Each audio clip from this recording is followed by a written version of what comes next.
네, 오늘 제목은 식사하러 가신 예수님이라는 제목으로 말씀을 좀 같이 생각해 보려고 합니다. 외국인들이 꼽은 한국인들이 하는 거짓말 1위가 뭔지 아십니까? 밥 한번 같이 먹자입니다. 심지어 이 말은 연세어학당에서 가르칠 정도로 한국에서는 꼭 알아야 하는 말이라고 합니다.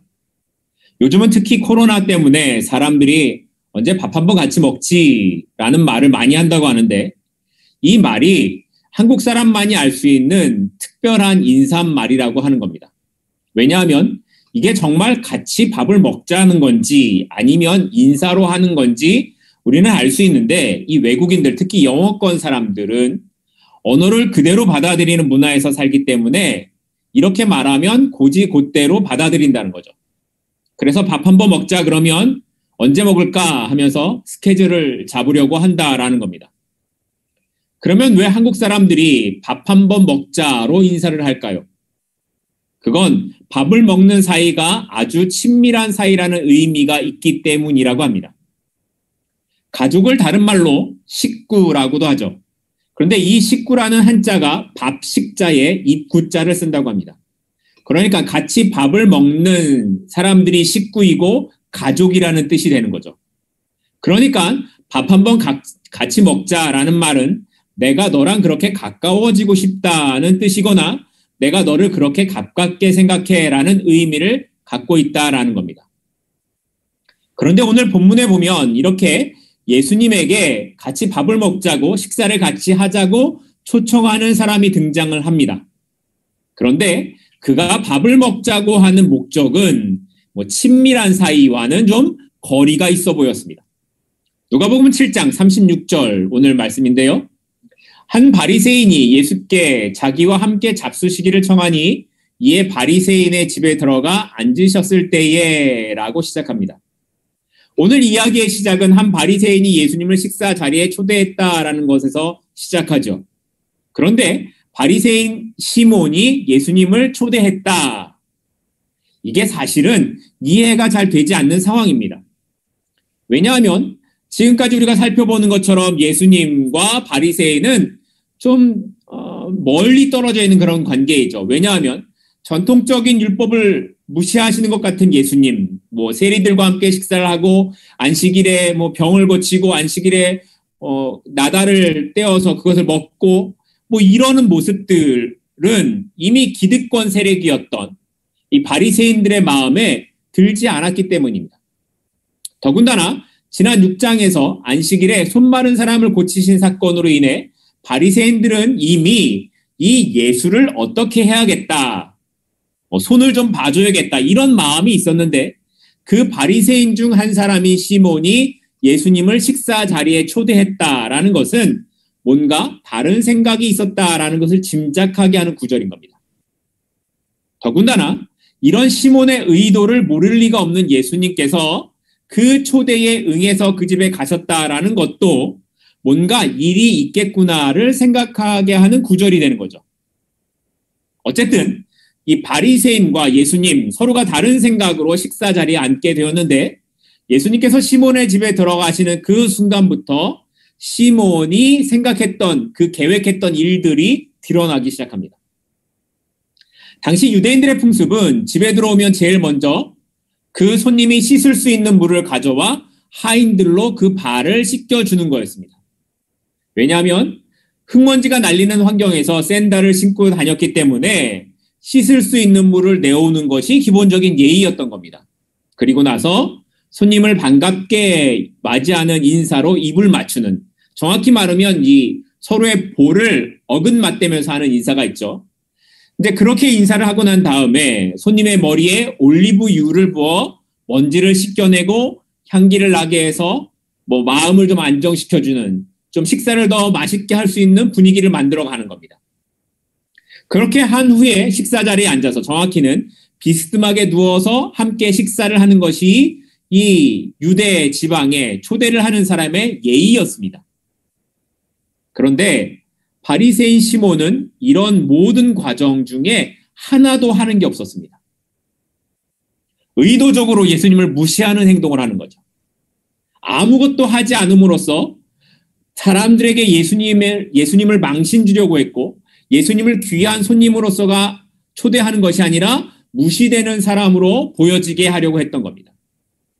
왜냐하면 이런 행사에는 단순히 그 마을에 그 초대된 사람들뿐만 아니라 마을에 있는 사람들 누구나 다 참석할 수 있었기 때문에 마을 사람들이 와서 함께 식사도 하고 그 초대받은 손님의 이야기도 들을 수가 있었습니다. 심지어 한쪽에는 죄인 취급을 받는 사람들까지도 들어와 앉을 수가 있었다라고 합니다. 그런데 그렇게 많은 사람이 모여 있는 자리에서 바리새인 시몬은 무시받는 예수님의 모습을 사람들에게 보여줌으로써 예수님을 깎아내리려고 했던 겁니다. 그리고 이 식사 자리에 함께 있었던 사람들, 아마도 바리새인들이었을 것 같은데요.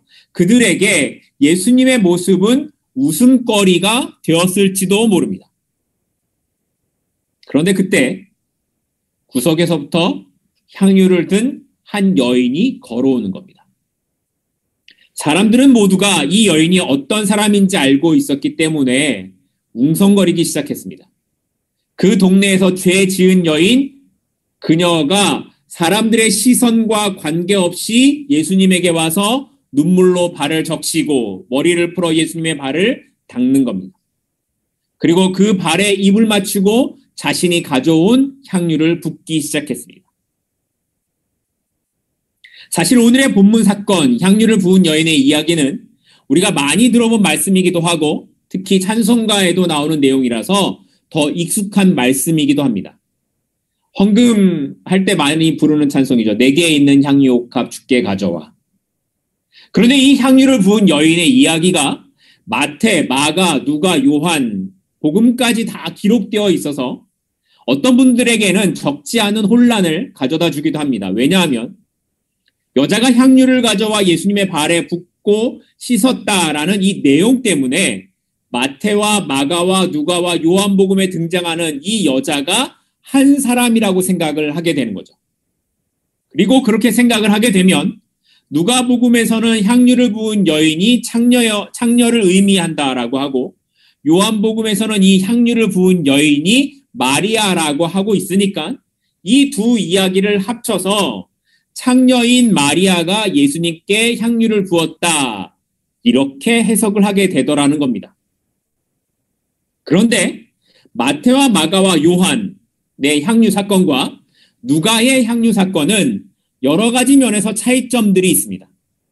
먼저 시간적인 부분을 보면 누가는 향유 사건이 예수님의 사역 초기에 일어나는 것으로 기록하고 있는 반면에 다른 세 복음서 마태, 마가, 요한은 예수님께서 십자가에 달리기 전인 유월절을 앞둔 시점에서 일어나는 사건으로 기록을 합니다. 그리고 누가복음에서의 이 향유 사건은 그 장소가 나인성이라고 말하고 있지만 다른 세 복음서는 나사로가 살았던 베다니라고 기록을 합니다. 마지막으로 가장 중요한 것은 등장하는 사람들의 인물, 이 이름인데 이 등장인물을 보면 마태와 마가와 요한의 세 복음서는 예수님을 식사 자리에 초청한 사람이 나병 환자 시몬이라고 말하는 데 반해 누가복음은 바리새인이 시몬입니다. 같은 시몬이니까 같은 사람이 아닐까 생각할 수 있겠지만 유대인들에게 있어서 이 시몬은 아주 흔한 이름이었던 겁니다. 그러니까 나병 환자 시몬과 바리새인이 시몬은 동명이인인 다른 시몬이었던 거죠. 향유를 부은 여인 역시 세 복음서와 이 누가복음은 차이가 있습니다. 요한복음 12장을 보면 향유를 부은 사람은 나사로의 누이 마리아입니다. 그런데 이 마리아라는 이름이 역시 흔한 이름이다 보니까 찬송가도 좀 내용이 가사가 잘못되어 있어요. 찬송가 211장을 보면 값비싼 향유를 주께 드린 막달라 마리아 본받아서 이런 가사가 있는데 이게 틀린 내용이에요. 우리가 살펴보는 대로 향유를 부은 마리아는 나사로의 누이 마리아이기 때문에 차라리 그냥 마리아로 하는 것이 오히려 더 맞는 가사인 겁니다. 아무튼 이 다른 세 복음서에서는 향유를 부은 사람이 마리아라고 하고 있지만 누가복음에서는 향유를 부은 여인이 마리아가 아니라 그냥 그 동네에 이름을 알 수 없는 죄 있는 여인, 그 동네 사람들이 다 아는 죄인이었다라는 겁니다. 그리고 이 말은 당시 이 여자가 창녀였을 것이라는 해석을 하게 하죠. 왜냐하면 당시 유대 사회에서는 누구를 죄인이라고 불렀을 경우에 특별한 범죄를 지은 경우를 제외하고는 세리와 창녀를 죄인이라고 불렀기 때문입니다. 그런데 이 죄 있는 여인이 예수님 앞에 와서 그 발을 씻기고 향유를 붓고 있는 겁니다. 바리새인들은 식사를 핑계로 예수님에게 모욕을 주려고 초대를 했는데 모든 사람이 죄인이라고 말하는 그 한 여인의 등장으로 분위기가 좀 더 달라지기 시작하는 겁니다. 아니 어쩌면 바리새인들은 더 잘됐다 생각했을지도 모릅니다. 모든 사람 앞에서 죄인인 여자와 함께 있는 이 예수님의 모습이 보여졌으니까 예수님은 사람들이 말하는 선지자가 아니라고 말할 이유가 생겼다라는 거죠. 누가복음 7장 39절을 볼까요? 예수를 청한 바리새인이 그것을 보고 마음에 이르되 이 사람이 만일 선지자라면 자기를 만지는 이 여자가 누구며 어떠한 자 곧 죄인인 줄을 알았으리라 하거늘. 바리새인의 생각이 뭐였습니까? 예수가 정말 선지자라면 이 여자가 누군지 알았을 텐데 이 사람 정말 아무것도 모르는구나 이렇게 단정을 하는 거죠. 모든 사람이 다 아는 죄인인데 이것도 몰라? 이런 비웃음이 있었다라는 거예요. 그런데 이 생각을 예수님이 하시고 시몬에게 이렇게 질문을 하십니다. 시몬아, 두 사람이 있는데 한 사람은 50데나리온을 빚졌고 한 사람은 500데나리온의 빚을 졌어. 그런데 두 사람 다 빚을 탕감받았다면 누가 더 탕감해 준 사람을 사랑하겠냐? 당연히 시몬은 더 많이 탕감받은 사람이 더 많이 사랑할 거라고 대답을 했습니다. 그러자 시몬의 대답을 들은 예수님은 이렇게 말씀하셨습니다. 너는 내가 네 집에 들어올 때에 발 씻을 물도 주지 않았고 입도 맞추지 않았으며 감람유도 붓지 않았다. 그런데 이 여자는 눈물로 내 발을 적시고 머리털로 내 발을 닦고 내 발에 입을 맞추고 향유를 부어주었다. 왠지 알아? 이 여자가 더 많이 사랑하기 때문이야. 죄 사함이 많은 사람은 많이 사랑하고 적게 하는 사람은 적게 사랑하는 거야. 이제 이 여자의 많은 죄는 사함을 받았다. 이렇게 말씀하시는 겁니다. 이렇게 누가복음은 지금 바리새인 시몬의 식사 초대에서 이 사건의 관심을 여자로 향해 가고 있습니다. 이 여자가 어떻게 예수님을 섬기는지를 자세하게 묘사하는 거죠. 다른 복음서에서는 이 향유 자체에 대한 관심을 갖고 있는 것과는 많이 비교가 됩니다. 마태는 이 향유를 이야기하면서 매우 귀한 것이라고 말하고 마가는 나드라고 향유의 종류를 기록하고 심지어 요한은 순전한 나드 한 근이라고 말하면서 그 종류와 양까지도 기록을 합니다. 이 나드 한 근이라고 하면 이 한 근의 양이 한 320g 정도 된다 그래요. 그리고 가격으로 이야기를 하면 300데나리온이었다라고 말을 합니다. 그러니까 대략 계산해 봐도 한 데나리온이 하루 노동자의 품삯이니까 하루 종일 일해서 얻을 수 있는 향유가 1g인 거예요. 하루 종일 일해서 1g의 향유를 얻는 거예요. 다른 세 복음서가 이렇게 향유에 대해 이야기를 하는 것은 이때의 향유 사건이 예수님의 죽으심을 준비하는 것이기 때문이었습니다. 그렇게 귀한 향유를 깨어서 예수님의 죽으심을 준비했던 마리아의 이야기가 중심이 되기 때문에 향유를 이야기했던 거예요. 그런데 누가는 향유에 대해서는 관심이 없습니다. 이게 어떤 것인지 얼마나 귀한 것인지 언급도 하지 않습니다. 반면에 누가는 이 여인이 어떤 모습으로 예수님을 섬기고 있는가를 자세히 묘사합니다. 심지어 누가는 예수님의 말씀을 통해서 바리새인과 이 죄 많은 여자를 비교하기까지 하고 있습니다. 그리고 예수님은 이 여자를 통해 바리새인들의 잘못된 생각을 질책하시고 누가 죄 사함을 받았는지를 사람들에게 알려주고 계신 겁니다. 그러면 바리새인의 잘못된 생각이 무엇입니까? 그들이 사람을 비교하고 구별했다라는 거죠. 바리새인은 사람들을 비교함에 있어서 그가 얼마나 의로운 삶을 살고 있느냐로 기준을 삼습니다. 바리새인이라는 이름의 뜻처럼 그들은 스스로 분리된 사람들이었습니다. 물론 하나님을 위해 구별된 삶을 산다라는 것은 좋은 겁니다. 그래서 율법을 지키기 위해 애를 쓰고 사는 것은 칭찬받을 만한 일이죠. 그런데 그들은 그 행동을, 자신들의 행동을 자신들의 의로움을 드러내는 것으로만 삼습니다. 나는 이렇게 사는 사람이야를 드러내고 그렇게 살지 못하는 사람을 구별하고 정죄하는 겁니다. 그 대표적인 사람으로 등장하는 것이 오늘 본문에 나타난 죄 많은 여인이라는 거예요. 이 여인은 다른 설명이 필요하지 않았습니다. 심지어 누가는 이름조차 말하지 않습니다. 그저 죄 지은 여자.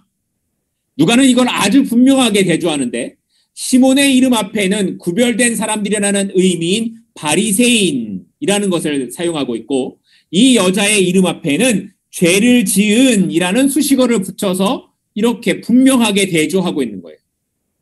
말하자면 사람들의 기준에 한 사람은 거룩한 삶을 살았고 다른 한 사람은 누가 봐도 죄인이라는 거죠. 그런데 예수님께서는 사람들이 말하는 그 기준과 관점으로 사람을 보고 계시지 않았다라는 거예요.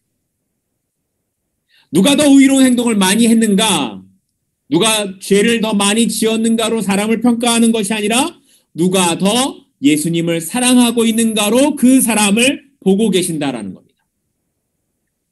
오늘 말씀 42절을 보면 그래서 이렇게 기록합니다. 갚을 것이 없으므로 둘 다 탕감하여 주었으니 둘 중에 누가 그를 더 사랑하겠느냐?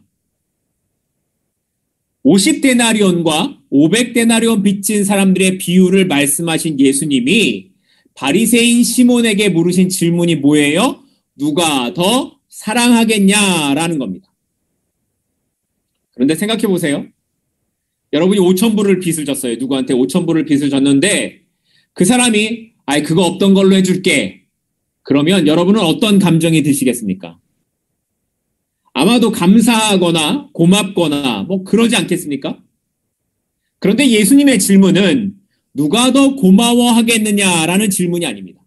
예수님은 누가 더 사랑하겠냐는 사랑에 관한 이야기를 하고 계세요. 그래서 47절도 이어서 하시는 말씀인데요. 그 말씀도 사랑이에요. 누가복음 7장 47절입니다. 이러므로 내가 내게 말하노니 그의 많은 죄가 사여졌도다. 이는 그의 사랑함이 많음이라. 사함을 받은 일이 적은 자는 적게 사랑하느니라. 그러니까 이 말은 은혜를 아는 사람은 그 은혜의 깊이만큼 주님을 사랑하게 되더라는 겁니다. 내가 어떤 사람인지를 알고 죄로 인한 죽음에서 건져주신 주님의 은혜와 사랑을 알게 되면 그 사랑에 대한 감격이 있을 수밖에 없고 그 사랑함으로 살아가게 됨을 말씀하고 있는 겁니다.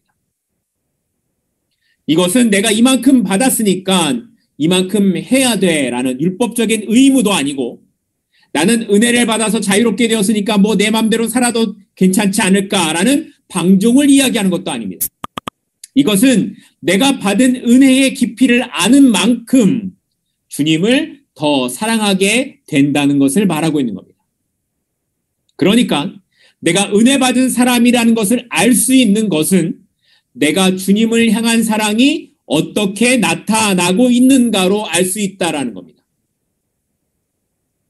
내가 교회 다니고 큰 잘못을 저지르지 않았으니까, 아니 적어도 나는 조금은 의로운 마음을 갖고 선한 양심에 따라 살고 있어서 나는 괜찮은 사람이라는 생각을 하십니까? 그런데 바리새인들은 훨씬 더 의로운 삶을 살았던 사람들입니다. 그럼에도 그들이 예수님께 책망을 받은 이유가 무엇이었습니까? 그 마음에 은혜가 없었기 때문입니다. 내 죄를 용서하신 하나님의 은혜에 대한 감격 없이 그들에겐 율법만 남았기 때문입니다.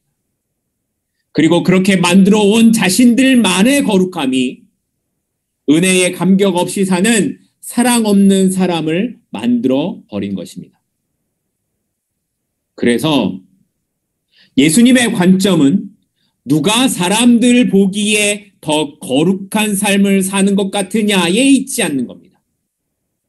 예수님의 기준은 누가 더 나를 사랑하느냐, 누가 더 예수님을 사랑하느냐에 있었던 겁니다. 그런 면에서 죄 있는 여자는 누가 봐도 죄인이었지만 예수님의 기준에서는 누구보다 예수님을 사랑하는 사람이었습니다. 그녀는 사람들 앞에 나설 수 없었지만 그럼에도 용기를 갖고 용기를 내어서 주님을 향해 나아갑니다. 모든 사람들이 손가락질을 하고 수근거리는 소리를 듣고 있지만 그녀의 관심은 오로지 주님에게만 있습니다. 그녀는 지금 오직 주님만 보고 주님만 향해 가는 겁니다. 그리고 많은 눈물로 주님의 발을 씻기고 향유를 붓는 것이 전혀 그에게 아깝게 여겨지지 않았던 겁니다. 앞에서 말씀드렸듯이 향유는 한 번에 모을 수 있는 것이 아니라 조금씩 모아야 됩니다. 하루 종일 일해야 1g을 모을 수 있으니까 시간과 정성이 모두 들어가는 거죠. 그런데 이 여인에게는 이런 향유가 비싼 것, 정성, 그 이상의 의미가 있었습니다. 당시 고대 근동에서는 향유는 장례를 준비할 때도 사용하지만 결혼식에도 사용되는 혼수 품목 중에 하나였습니다. 신랑을 위해 신부가 준비하는 향유, 그건 평생을 함께할 사람을 위해 신부가 오랫동안 준비해야 하는 것이었습니다.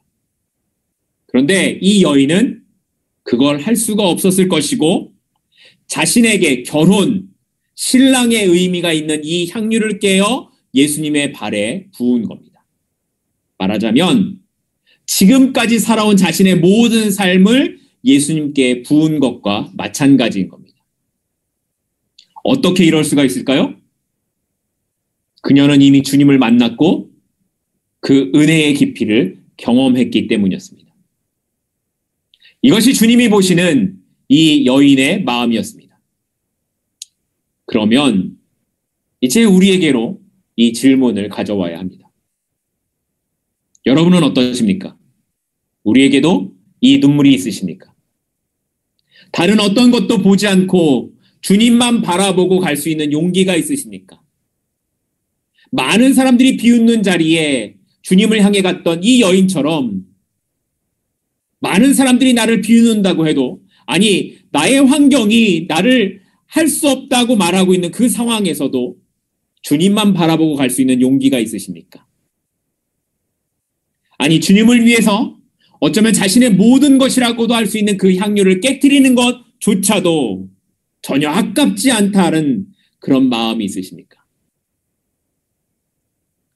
네, 제가 말씀을 준비하면서 제가 던지는 이 질문에 저는 바리새인 같구나라는 생각이 들었습니다.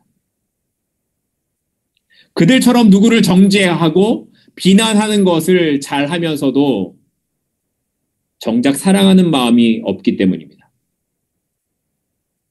주님을 안다고, 주님의 은혜를 안다고 하지만 언제부터인가 눈물이 말라버렸고 주님을 보기보다 환경을 바라보고 넘어지는 일들이 훨씬 더 많았습니다. 아니, 십자가의 감격이 사라진 삶을 살아가고 있는 제 모습을 보게 됩니다. 그래서 누가의 질문은 이 여인처럼 너는 주님을 사랑하고 있냐는 겁니다. 십자가의 피로 내 죄를 대신 지신 그 주님의 은혜와 사랑을 알아서 그렇게 주님을 사랑하는 삶을 살아갈 수 있겠냐라고 묻고 있는 겁니다. 여러분은 그렇게 살아가실 수 있으시겠습니까? 여러분은 그렇게 주님을 사랑하실 수 있으시겠습니까? 그런데 이렇게 예수님께서 이 여자를 향해 죄사함을 받았다라고 말씀하시니까 거기에 앉아있는 사람들 아마도 바리새인들이었을 텐데 이들이 수군거리기 시작합니다. 7장 49절 말씀입니다. 함께 앉아 있는 자들이 속으로 말하되 이가 누구이기에 죄도 사하는가 하더라. 이 모습은 이미 누가복음 5장에서 중풍병자를 고치실 때 예수님께서 죄 사함을 받았다라고 하시니까 서기관과 바리새인들이 속으로 신성 모독을 했다라고 그렇게 수군거렸던 그 사건을 떠올리게 합니다.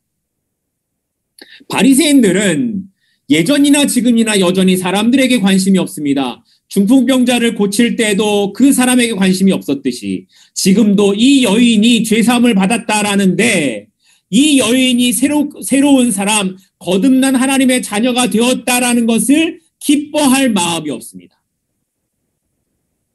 그들의 관심은 예수가 어떻게 이런 말을 하느냐, 그가 무슨 권위로 이런 말을 할 수 있는가에만 관심이 있는 거죠.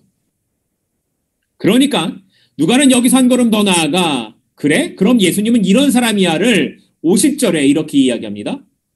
예수께서 여자에게 이르시되 내 믿음이 너를 구원하였으니 평안히 가라 하시니라. 이젠 예수님께서 죄사함의 문제, 죄가 사해졌다라는 그 이야기만 하시는 것이 아니라 뭘 이야기하세요? 구원까지 이야기하고 계시는 겁니다. 내 믿음이 너를 구원하였다. 이건 정말 하나님만이 하실 수 있는 선언인데 예수님이 이 말씀을 하시는 겁니다. 누가는 이렇게 예수님이 누구신가를 반복해서 이 누가복음의 독자들에게 이야기를 하고 있는 겁니다. 예수님의 말씀에는 능력이 있으셔서 귀신들이 쫓겨나가고 병든 사람이 고침을 받았을 뿐만 아니라 그분은 죽은 사람도 살리고 우리의 죄의 문제도 해결하시는, 그래서 결국에는 오늘 말씀처럼 구원을 선포하실 수 있는 분, 그분이 예수님이고 그분이 바로 하나님이시다를 점차적으로 이야기해 가고 있는 겁니다. 그리고 그 주님은, 그 주님의 은혜는 과부와 세리와 창녀와 같은 사회적으로 소외받고 죄인이라고 취급받던 사람들에게 찾아오는 은혜였다라는 겁니다. 어떤 사람들은 사람을 구별하고 판단하지만 예수님은 그들을 찾아가십니다. 바리새인들은 종교적으로 무엇이 옳고 그른가를 판단하는 것이 가장 중요하지만 예수님은 한 사람, 한 영혼의 구원에 관심이 있으십니다. 그들은 예수님을 존경하거나 섬기는 마음에서 식사에 초대한 것이 아니었지만 주님은 기꺼이 그 일에 참석을 하십니다.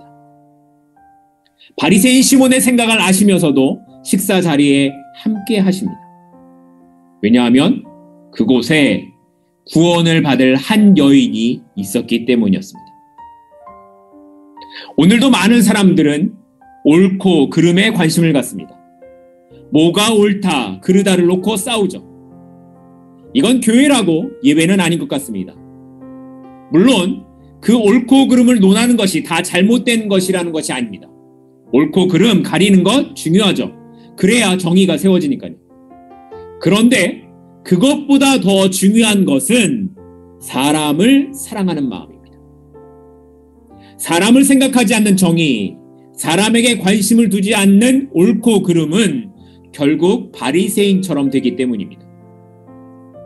그렇기 때문에 교회에는 이 일을 해야 하는 겁니다. 사람에게 관심을 갖고 그 영혼을 돌아보는 일, 사회적으로 약한 사람을 세워주고 그들이 그리스도의 사랑을 알게 하는 것, 그것이 신자가, 교회가 해야 하는 일이라는 겁니다. 주님은 한 번도 복음을 전하는 것에 있어서 효과적으로 잘해야 된다라고 하신 적이 없습니다.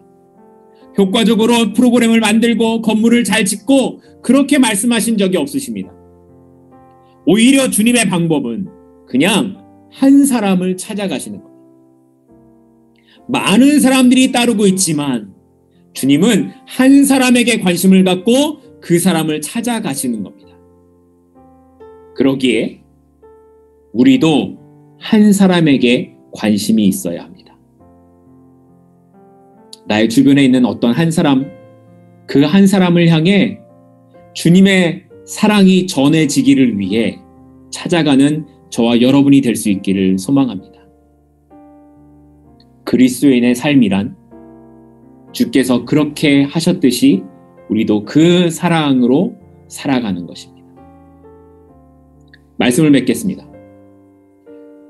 주님은 오늘도 구원에 대한 감격과 주님을 향한 사랑으로 살아가는 한 사람을 기뻐하십니다.